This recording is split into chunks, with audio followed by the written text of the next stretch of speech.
ఏది అయినా ట్రై చెయ్యి ఆచి చికెన్ మసాలా. ఆచి చికెన్ మసాలా. సిద్దిపేట రూరల్ మండలం రాఘవాపూర్ సబ్ స్టేషన్ ను ఆకస్మికంగా సందర్శించారు మాజీ మంత్రి హరీష్ రావు. స్టేషన్ లో లాగ్ బుక్ ను తనిఖీ చేశారు. రాఘవాపూర్ గ్రామంలో 3 ఫేజ్ కరెంటు కేవలం 10 గంటల 30 నిమిషాలు ఇస్తున్నారన్నారు. రేవంత్ రెడ్డి చెప్పినట్లు 24 గంటల కరెంటు ఇక్కడ రైతులకు ఇవ్వడం లేదని, కాళేశ్వరం ప్రాజెక్టు ద్వారా రంగనాయక సాగర్, మల్లన సాగర్ లో నీళ్లు నింపక అన్ని చెరువులు ఎండిపోతున్నాయన్నారు. అన్ని గ్రామాలలో 3 ఫేజ్ కరెంటు ఉదయం మాత్రమే ఇస్తున్నారన్నారు.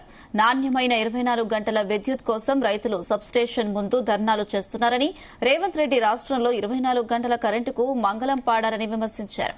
రివ్యూ చేసి నాణ్యమైన విద్యుత్ ఇవ్వాలని రాష్ట్ర ప్రభుత్వాన్ని డిమాండ్ చేశారు.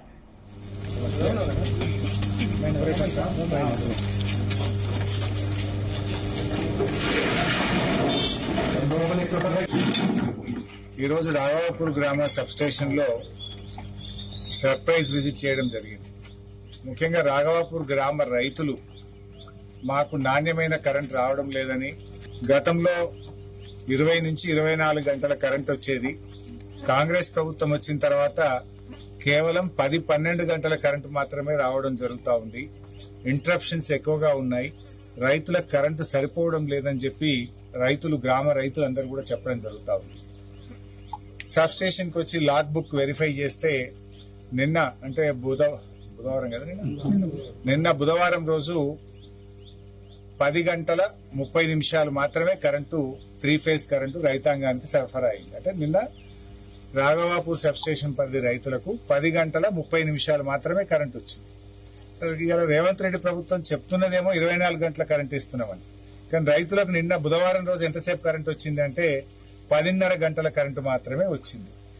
ఒకవైపు కాళేశ్వరం ప్రాజెక్టుతో మా మల్లన్న సాగర్ నింపక, మా రంగనాయక సాగర్ నింపకపోవడం వల్ల రాఘవాపురం పెద్ద చెరువుకు ఇవాళ నీళ్లు రాలేదు. నీళ్లు నింపగలిగే అవకాశం ఉండి కూడా ఈ ప్రభుత్వం ఉద్దేశపూర్వకంగా నిర్లక్ష్యం చేసి అటు మల్లన్న సాగర్ నింపక, ఇటు రంగనాయక సాగర్ నింపక, కాలువల ద్వారా నీళ్లు విడవక, చెరువులు నింపక, అటు నీళ్లు లేకుండా ప్రభుత్వం ఇబ్బంది చేసింది. సో భూగర్భ జలాల మీదనైనా పంటలు పండించుకుందామన్న రైతులకు ఇవాళ కరెంటు సరఫరా కూడా సరిగా రావడం లేదు. మోటార్లు గాలుతా ఉన్నాయి, ట్రాన్స్ఫార్మర్లు గాలుతా ఉన్నాయి. ఆ ఇచ్చే 3 ఫేజ్ కరెంటు కూడా బాయిల కాడ ఇవాళ పగటి పూటకే పరిమితం చేసినారు.